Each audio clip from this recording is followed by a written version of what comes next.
Hey strangers, welcome aboard the mothership.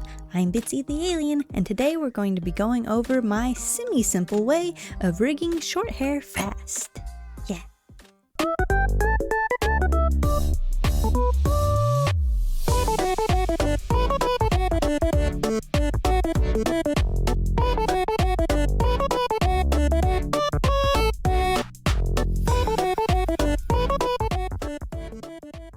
Now before we get started, I do want to mention this might be my last video in this model. Oh my gosh.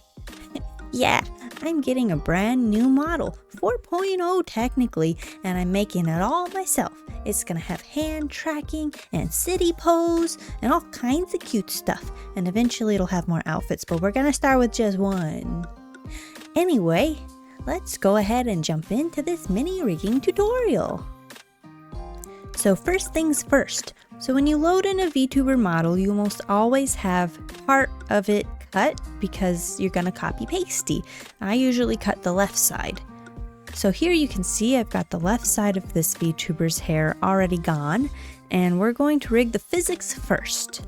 We're gonna do all the physics and then flip it so we don't have to do the physics twice. And all of these physics parameters need to be blend shapes.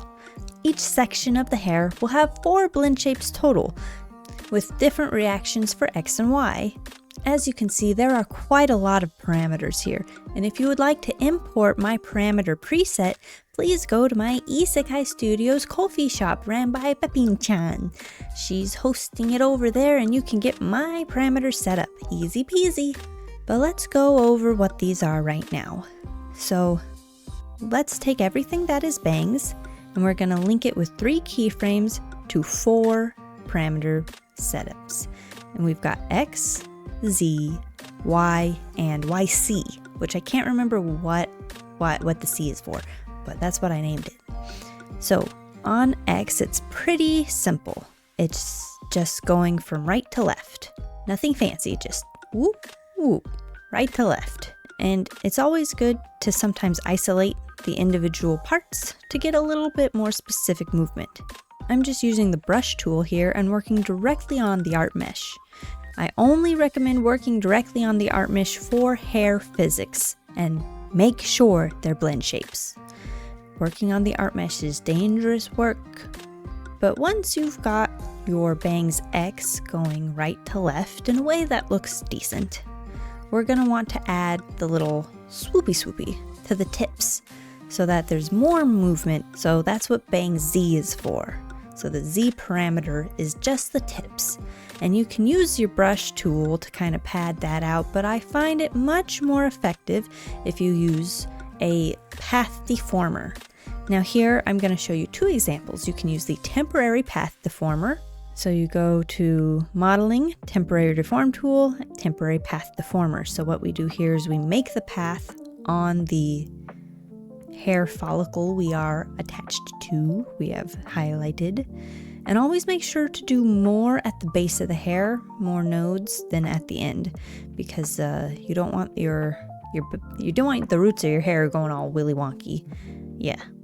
Anyway, so when you use the temporary path deformer, it only will work on the keyframe that you have selected. So if you don't have the correct keyframe selected, you're kind of SOL and you have to remake the path on the correct keyframe. But I find that the temporary path deformer moves much more smoothly than the regular path deformer. Although with the new updates of Live2D, they may have fixed that. But see here, I can't just automatically move the other side after we initiate the deformer. So I'm going to go ahead and grab the regular path deformer and show you how that differs. So again, let's put 2 or 3 down at the roots, make sure we don't have those moving, and then spread out the little nodes as we get to the base or the tips of the hair. And then we're gonna curl it in. So just like X, Y, we're having a right-left movement, but this movement is specifically curling of the tips for bangs Z. Look at that. Now, the path deformer can be used all the time. It's on there now, so he'll just always have that there. And it can get a little messy, that's why sometimes the temporary one is nice. But I'm going to use the regular path deformer again for the inner part here. And the good thing about this is you can kind of rearrange these nodes nice and easily. And then to move it, you have to use the regular selection tool. And just scooch it on over. Get a nice little wave.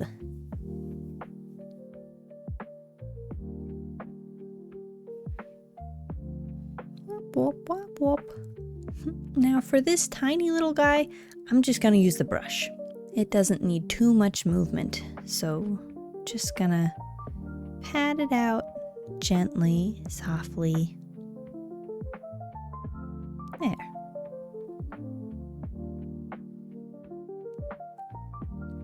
Very nice. So bangs X and Z are done. Now we need to do Y. Bangs Y is the easiest. You just get a nice big brush, select everything, and pull it slightly downward. Make sure you don't get the roots. That's weird. At -1 it goes down, and at +1 it goes up. So gotta get a little boing boing. And then YC is going in and out. So it looks like we're going right and left right here. But depending on the side of the head, it will change. So you'll actually have to reflect this one at the end when we flip the hair over. Each side, right or left, doesn't matter. On +1, they're going in toward the face, and at -1, they're going away from the face. And this is also something I do for the booba physics, because they need to go in and out. And so now we're just gonna do the same thing, but for each different chunk. The reason we have them on different parameters and not all on the same one is because the different parameters have larger movement ratios. So as you see, this top side X goes from -1.5 to +1.5. So it's moving slower than the bangs, and each one sequentially gets slower. So as you move toward the back of the head, you'll have less going on in your physics. And that just looks a lot more natural and nice than everything moving together. For long hair, you might actually want to make these much more bigger numbers. So like -30 to +30, so you get a flow. But for long hair, I generally recommend skinning anyway, and that's a whole nother beast. But for anything from like shoulder length and up, this is the fastest way to get something that looks really good. So again, X is left, right, Z is curling in and out, Y is up, down, and YC is the coming in and coming out. Like, that's, yeah. I don't have a great way to explain that. You just have to wait until we get all the hair rigged, and then you'll see. You'll see. I'm putting this little doot at the back of his head on the very back because I don't want it to wiggle too much. I just want it to sway slightly. It'd be strange if it was all over the place. It's not an ahoge, it's just a little extra on the back there. So keep these movements slight, and as you see, I have the back hair at -4 and +4, with the middle, of course, being 0 for all of them. Default 0. Just getting a little twist at the end. Just a little tip twist.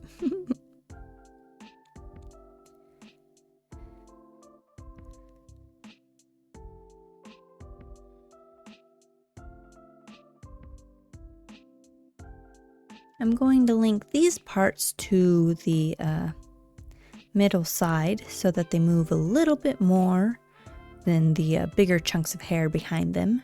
So I like to make sure I link everything all at once. So I'll select everything I want for that parameter, link them with 3 keyframes to each parameter, all 4, and then you can kind of go in and fine tune and click in and out from there. You can use right click on one of the keyframes and click select, and that'll select everything so you aren't getting confused about what is linked to what. Just be careful and make sure that when you're linking up ArtMesh to the parameters or anything to the parameters, they are in fact linked to a parameter and you are in fact on the correct parameter.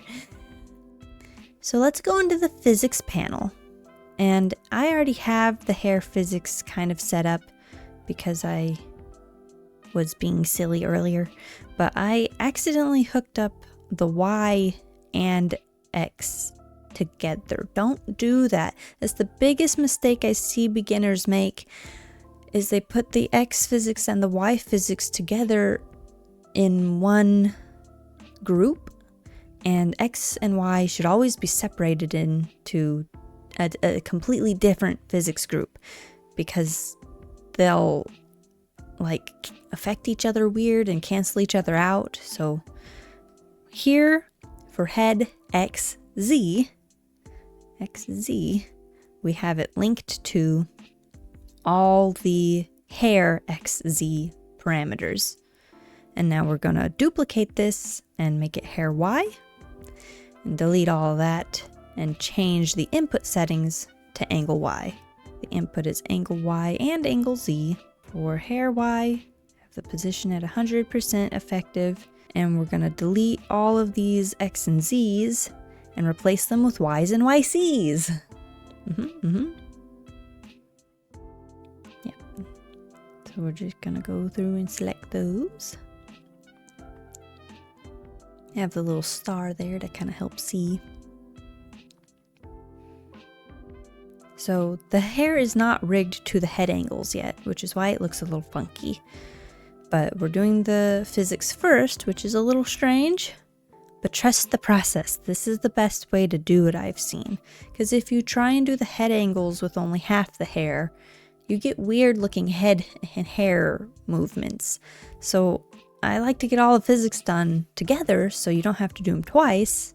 And then we're gonna hit reflect after we've copied and pasted all of it. So you want to select everything, copy, paste, and then we're gonna go in and hit reflect. Make sure to reflect anything on X. It will not reflect blend shapes. We have to do that manually. I don't know why, but oftentimes when I reflect something, it's not in the right spot. Now, that might be because it's not lined up correctly on the canvas, or for some weird, crazy reason that I don't understand, but we're gonna need to fix this. So I'm going to put everything that is on the left side of his head in a new warp deformer, and I'm just gonna call it like position fix. Sometimes I'll just say fix, and they'll be like, what's a fixing? I forgot. Position fix. It's not linked to anything, just fixing the position. Other than that, it's ready to go. Go where, you wonder? Well, first it's gonna go to YC flips. To make it easy, again, I just select everything that is head left. And I'm actually reordering it first so that the overlap is correct for the top of the head. As you can see, the bangs on the left are in front of the bangs on the right, but I don't want that. I want the bangs on the right to be in front of the bangs on the left. So I'm selecting things in the deformer panel, but then moving over to the parts panel and rearranging it there. Other than actually changing the draw order, that's the best way to do it. And once things are linked to parameters, you don't want to change the draw order. Okay? Don't do it. It's a bad idea. Especially when it's linked to that many blend shapes. Blend shapes are weird with draw order. Trust me, it's a bad idea.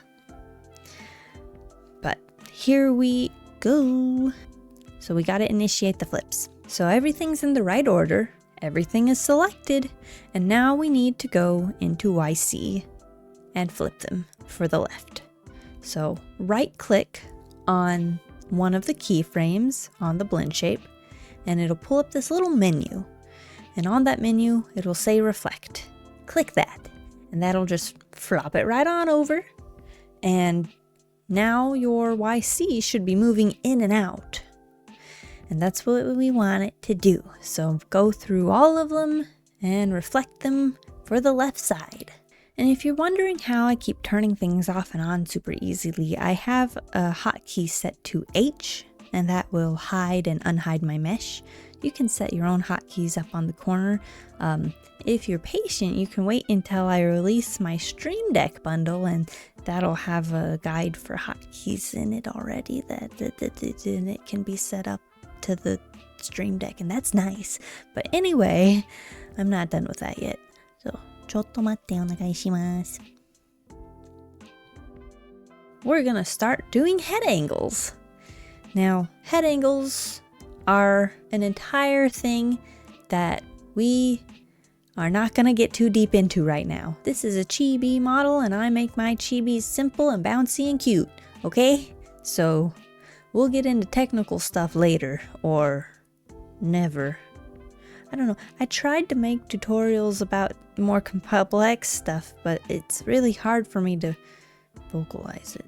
I don't know. So the key takeaway right now for head angles, though, is we will not be working directly on the art mesh for the head angles. All of the head angles should have nicely designated warp deformers. These nicely designated warp deformers that will hold small chunks of the hair, like bangs right, middle hair left and right, and so on and so forth.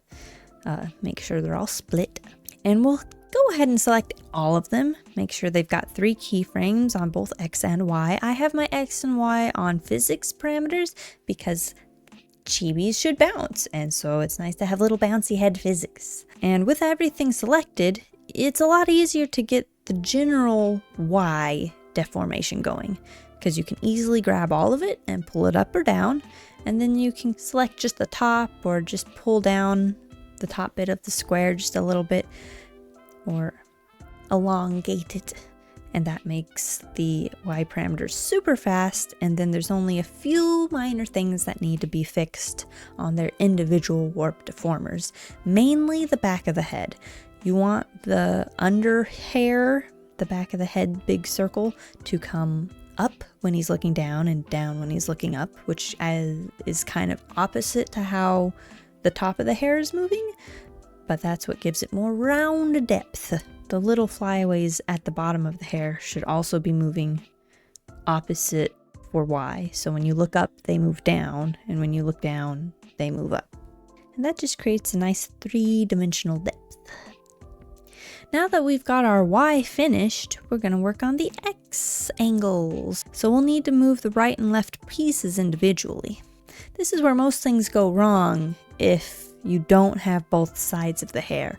I've tried many a time, for ways to speed up the hair, and many a time I have been like, what happened after flipping? So this is the better way to do it. Physics first, then face head XY stuffs. For everything else, usually you do the physics after, but trust me, this works. The biggest thing with head XY that I run into is making sure that the actual shape of the head looks correct with the hair. Making sure the dome flows naturally. Using the selection arrow and drawing a smaller box within your selected area, and then holding shift can help quickly make a 3-dimensional look. I also like to select smaller and smaller areas for that, so that it kind of shrinks on the way out.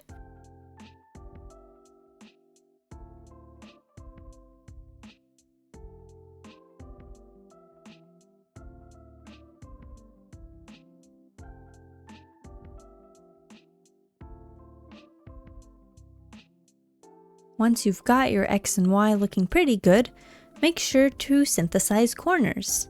You can always go in and fix them later, but it's good to have them synthesized for testing physics. Now we're gonna go back into the physics panel. Right away, it's looking pretty good. It's a little overly moving. It's moving a little too much. So what I'm going to do is go back into my X hair physics group and I'm going to change the scale. Making the scale number larger makes it move more, making it smaller will decrease its movement. So there it's moving a little bit better already. You can see how the YC really adds that nice bouncing feature, and keeping the X and Y separate keeps everything moving in a smooth and bouncy manner. And that's it. Really, there's not much more to it than just to practice and do it. I hope you enjoyed this quick little tutorial and learned a thing or two about bouncy hair. And I hope you stick around, subscribe, because my new model is gonna be so nice. I'm excited, I hope you are. Leave a comment if you've got any questions or just want to say hi. I would love to see them. And until you climb aboard the mothership next time, stay strange out there. Bye!